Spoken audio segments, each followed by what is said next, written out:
ஓம் சாய்ராம்.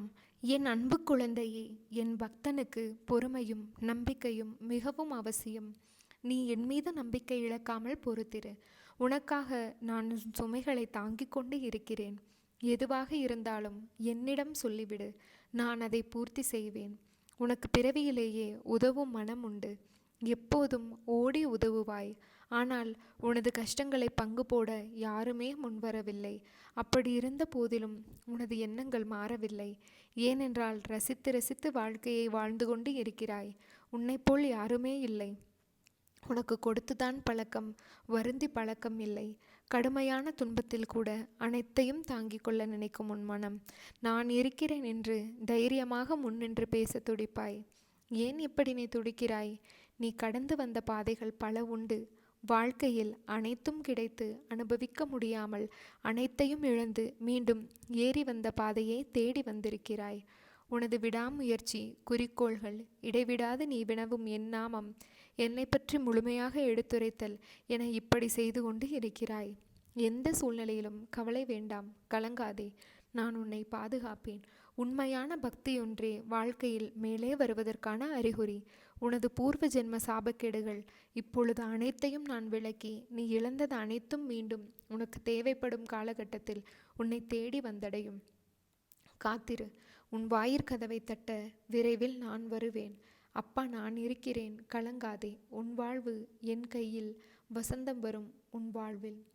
வாழ்க்கையில் அடுத்த நிமிடம் என்ன நடக்கும் என்பதில்தான் மனிதனின் வாழ்நாடுடைய அர்த்தங்கள் அடங்கி உள்ளது. நிரந்தரம் இல்லாத இந்த உலகத்தில் எதன் மீதும் ஆசை வைக்காதே. எதுவும் நிரந்தரம் இல்லை.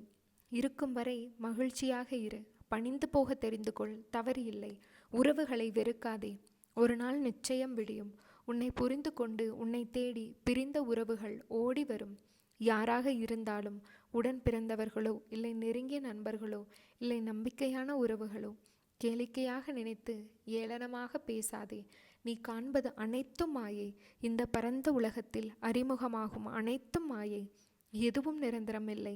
விட்டு சென்றவர்களை நீ தேடி போக தயாராக இரு, தவறு இல்லை. ஒதுக்கி வைத்து பார்த்து ரசிக்க நினைக்காதே. உன் தலைமுறை செழிப்பாக இருக்க எதை வேண்டுமானாலும் செய்யலாம், தவறில்லை. உனக்கும் எனக்கும் பூர்வ ஜென்ம புண்ணியம் இல்லை என்றால் நாம் வாழும் வாழ்க்கைக்கு அர்த்தமில்லாமல் போய்விடும். உனக்கு குருவாக இருப்பதும் கூட அர்த்தமில்லாமல் போய்விடும். நீ செய்த தவறுகள், பாவங்கள் அனைத்தும் பூர்வ ஜென்ம புண்ணியத்தின் காரணமாக மன்னித்து உன்னை அதிலிருந்து விடுவித்து உன்னை எனது பக்தனாக செய்திருக்கிறேன். நான் வியக்கும் வகையில் என் சொல் கேட்டு நட்புடன், அன்புடன், கோபங்கள் தவிர்த்து நடந்து கொள். நான் உன்னை உயர்த்தி காட்டுவேன். இது என் கடமை. என் குழந்தையே, வாழ்க்கையில் நீ ஓடும் இடமெல்லாம் துன்பமும் கஷ்டமும் அவமானமும் உன்னை நிழல் போல் உன்னை தொடர்ந்த காலம் இப்போது உனக்கு கடந்த காலமாக போகிறது. வெளிச்சம் என்ற நிகழ்காலத்தில் நீ பேரொளியாய் ஜொலிக்கப் போகிறாய். நீ வெற்றி பெறுவதற்கு என்ன விஷயங்களையெல்லாம் விட்டு கொடுத்தாய்? நீ சந்தித்த துன்பம், நம்பி உன்னை ஏமாற்றிய நபர்கள், சூழ்நிலை என அனைத்தும் உன்னை சூறாவளியாக சூழ்ந்த போதும் அதற்கு எதிராக போராடி நீ மேலோங்கி நின்றாய். உன் மனதைரியம் எத்தகையது! மற்றவர்களின் பேச்சுக்கள் உன்னை அம்பு போன்று காயப்படுத்தினாலும் எழுந்து நின்ற நீ நிச்சயம் வெற்றிக்கு பெயர் கொண்ட ஆத்மா. உன்னை வளரவிடக்கூடாது என நினைத்தவர்கள் முன்னிலையில் நீ விருட்சமாக வளர்ந்து நிற்கப் போகின்றாய். அதற்கான தேடலில்தான் உன்னை நான் அனுமதித்தேன். உன்னை மாயை, விதி போன்ற எதிர்மறை நிழல்கள் உன்னை ஆட்டினாலும் உன் எதிர்மறை நேரம் உன்னையே உனக்கு எதிராக உன்னை மாயை, விதி போன்று எதிர்மறை நிழல்கள் உன்னை ஆட்டினாலும் உன் எதிர்மறை நேரம் உன்னையே உனக்கு எதிராக சந்திக்க வைத்த போதெல்லாம் அதையும் மீறி நீ எழுந்து நின்றாய். என்ன கம்பீரம் என் பிள்ளைக்கு என்று நான் பூரிப்படைந்தேன். தேடிய விஷயங்கள் உனக்கு பதில் அளித்ததா? அதனால் உன் மனம் அமைதி அடைந்ததா என்று யோசித்து பார்த்தாயா? என்றைக்கும் ஒன்றை புரிந்து கொள். உன் சுழற்சியான எண்ணங்கள் தான் உன் நிம்மதி தொலைவதற்கான எதிரி. எதற்கும் அஞ்சாதே. மனதளவில் நொறுங்கிப்போய் உள்ளாய் என்பதை நான் உன் சாய்தேவா அறிவேன். நிச்சயம் உனக்கான காலம் விடியும். அதனால் நீ எதற்கும் பயப்படாதே, கலங்காதே. உன்னில் நிச்சயம் வெற்றி என்ற தீபத்தை நான் ஏற்றுவேன். நீ உன்னில் பார்க்கும் அனைத்துமாய், அகிலத்தின் ரூபமாய் உனக்கு நான் இருப்பேன். என் பிள்ளையே, செய்யும் ஒவ்வொரு காரியத்திலும் என்ன செய்கிறோம், எதற்காக செய்கிறோம் என்று நீ செய்வதை தெளிவுடன் செய்வதே சிறந்தது. தவறுகளை ஒப்புக்கொள்ளும் தைரியமும் அதை திருத்திக் கொள்ளும் பக்குவமும் தான் வெற்றிக்கான வழி. மனதை அமைதியாக்கி கண்ணை மூடி உன் வாழ்க்கையை நினைத்துப்பார். இங்கு யாருக்கும் யாரும் யாதும் நிரந்தரம் இல்லை. ஒரு நாள் எல்லாமே வெற்றிடம்தான். அப்படி இருக்கையில் ஏன் நீ இதற்கு போய் உன் மனதை போட்டு குழப்பிக் கொள்கிறாய்? ஏன் எந்நேரமும் அது கிடைக்கவில்லையே, இது நடக்கவில்லையே என்று புலம்பிக் கொண்டு இருக்கிறாய்? உனக்கு எது வேண்டுமோ, எந்த லட்சியத்தை அடைய நினைக்கிறாயோ அதை மனதில் கொண்டு செயல்படு. ஒரு நாள் கண்டிப்பாக அது உன்னை வந்து சேரும். அதுவரை எதற்கும் மனதில் கஷ்டப்பட்டு கொண்டு இருக்காதே. இருப்பதை கொண்டு சந்தோஷமாக வாழ். உனது எண்ணங்களை ஒருநிலைப்படுத்தி நம்பிக்கையோடு உன் கடமைகளை செய். நிச்சயம் நீ எதிர்பார்த்த அளவிற்கு மேல் உன் விருப்பங்கள் நிறைவேறும். அந்த காலம் வெகு தூரத்தில் இல்லை. நீ உன்னுடைய ஆற்றலையும் திறமையையும் வளர்த்து கொண்டால் இந்த உலகம் நிச்சயம் உன்னை தேடி வரும். நல்லதே நடக்கும். நீ என் பரிபூரண அருளும் ஆசீர்வாதமும் அன்பும் பெற்ற என் பிள்ளை. என் பக்தனுக்கு பொறுமையும் நம்பிக்கையும் மிகவும் அவசியம். நீ என் மீது நம்பிக்கை இழக்காமல் பொறுத்திரு. உனக்காக நான் உன் சுமைகளை தாங்கிக் கொண்டு இருக்கிறேன். எதுவாக இருந்தாலும் என்னிடம் சொல்லிவிடு, நான் அதை பூர்த்தி செய்வேன். உனக்கு பிறவியிலேயே உதவும் மனம் உண்டு. எப்போதும் ஓடி உதவுவாய். ஆனால் உனது கஷ்டங்களை பங்கு போட யாருமே முன்வரவில்லை. அப்படி இருந்த போதிலும் உனது எண்ணங்கள் மாறவில்லை. ஏனென்றால் ரசித்து ரசித்து வாழ்ந்து கொண்டு இருக்கிறாய். உன்னை போல் யாருமே இல்லை. உனக்கு கொடுத்துதான் பழக்கம், வருந்தி பழக்கம் இல்லை.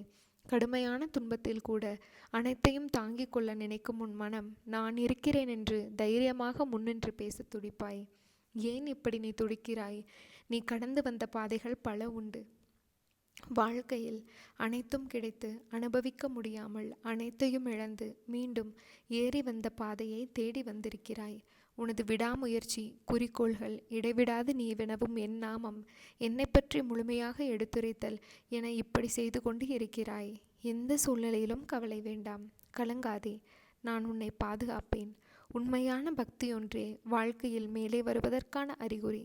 உனது பூர்வ ஜென்ம சாபக்கேடுகள் இப்போது அனைத்தையும் நான் விளக்கி நீ இழந்தது அனைத்தும் மீண்டும் உனக்கு தேவைப்படும் காலகட்டத்தில் தேடி வந்தடையும். காத்திரு. உன் வாயிற்கதவை தட்ட விரைவில் நான் வருவேன். அப்பா, நான் இருக்கின்றேன், கலங்காதே. உன் வாழ்வு என் கையில். வசந்தம் வரும் உன் வாழ்வில். எனக்கு மட்டும் என் புது புது பிரச்சனைகள் வந்து கொண்டே இருக்கிறது, என்னால் சமாளிக்க முடியவில்லையே என்று புலம்பாதே. பிரச்சனைகள், துயரங்கள், சந்தோஷம், செல்வம், அதிகாரம் எதுவாயினும் அவை அனைத்தையும் கடந்து போகத்தான் வேண்டும். ஏனென்றால் இங்கு எதுவும் நிரந்தரமல்ல. நம்பிக்கையோடு இரு. உனது எண்ணங்கள் கூடிய விரைவில் நிறைவேறும். சந்தேகமே வேண்டாம். பிரச்சனைகளை எதிர்கொள்ளும் போது தைரியத்தை இழந்து விடாதே. நீ நம்பிக்கை இழந்ததால் தான் உனக்கு பிரச்சனைகளின் தாக்கமும் அதிகமாக தெரிகிறது. எதை பற்றியும் கவலை கொள்ளாதே. தீர்மானமாக உன் லட்சியத்தை மட்டுமே முன்வைத்துக்கொள். உலகில் ஏமாற்றங்களை சந்திக்காதவர்களே இருக்க முடியாது. ஏமாற்றமான சூழ்நிலைகளை அனுபவமாக எடுத்துக்கொள்ள வேண்டுமே தவிர வருத்தப்பட்டு கொண்டே இருந்தால் எதுவும் மாறாது. இனி எல்லாம் நல்லதாகவே நடக்கும் என்ற நம்பிக்கையோடும் பொறுமையோடும் சகிப்புத்தன்மையோடும் சுறுசுறுப்பான மனதோடும் உன் கடமைகளை செய். உன்னுடைய காரியம் நிச்சயம் கைகூடும். உன்னை வெற்றியின் பாதைக்கு கைப்பிடித்து அழைத்துச் செல்லவே உன்னை இவ்வாறு செய்ய பணிக்கிறேன். உனக்கு எல்லா சூழ்நிலைகளிலும் துணை நிற்பேன். என் மீது நம்பிக்கை வைத்து செயல்படு. நான் இருக்கின்றேன். ஓம் ஸ்ரீ சாய்ராம்.